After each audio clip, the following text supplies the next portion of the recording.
How's it going, everyone, and welcome back to another FPL video. Now, I know I've been a little quiet this past week and only posting a video the day before the deadline, but that's because I took a break from all social media for a few days, but as promised, I'm back with another video. We'll discuss the highs and lows of Gameweek 9, the highs being a Liverpool supporter and winning 5-0 away at Old Trafford, and the lows being an FPL manager who went with Havertz as captain over the King. I still do feel it was the correct decision, but we'll get into that as we discuss Gameweek 9, my transfer thoughts and team selection for Gameweek 10, and the very easy decision for captaincy going forward. If you like the content here, please do subscribe if you haven't yet. My immediate goal is to reach 700 subs by the end of November, so your help is definitely needed to get me there. Let's get straight into the video, starting with how the team performed in Gameweek 9. Let's start with the biggest talking point from Gameweek 9 and just get it over with, the captaincy. First of all, if like me you went with Havertz as your captain over Mo, that has resulted in a loss of 21 points. And with that 21 points additional to what I currently have, starting the game week at around 12k, I would have been very close to the top 1k in the world. But it's over now and we can't do anything about it. So my decision to go with Havertz wasn't a dumb one at all. Sure, in hindsight it looks stupid because Mo scored a hat-trick and an assist, but typically Man United versus Liverpool isn't a goal fest of a game. It's usually tight and I expected Man United to mark Salah with 2 to 3 players at all times.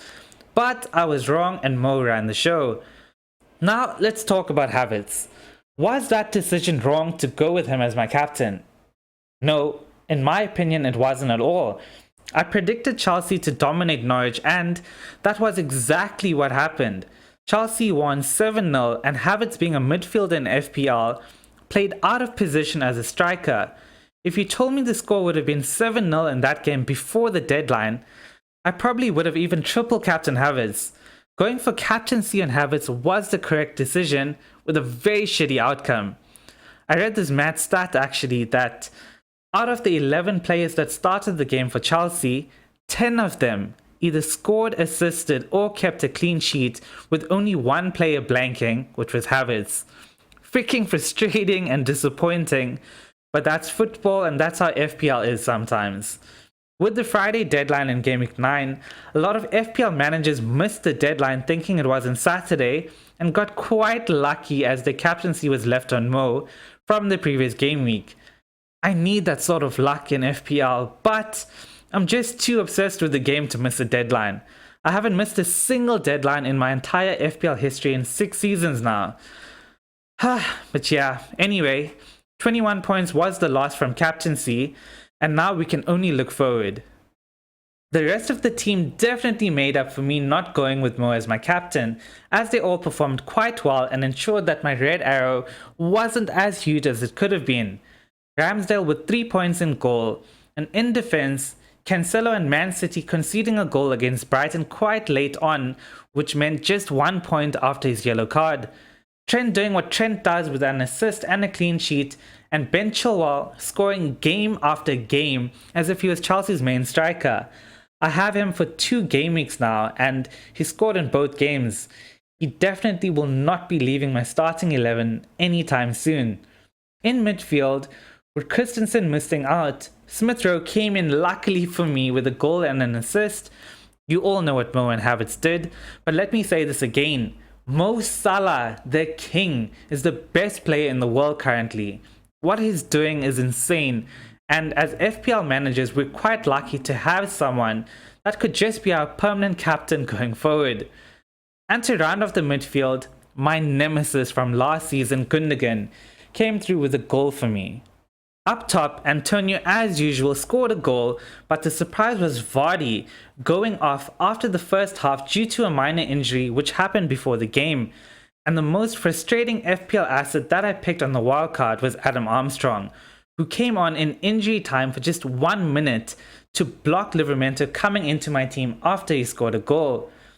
So I finished on 84 points actually after taking a -4 to bring in Vardy and Havertz, which was a bit of a disaster. But the red arrow wasn't too big as I dropped from 12k to 29k. This week, the aim is nothing less than a big green arrow. So let's look at my transfer thoughts for Gameweek 10.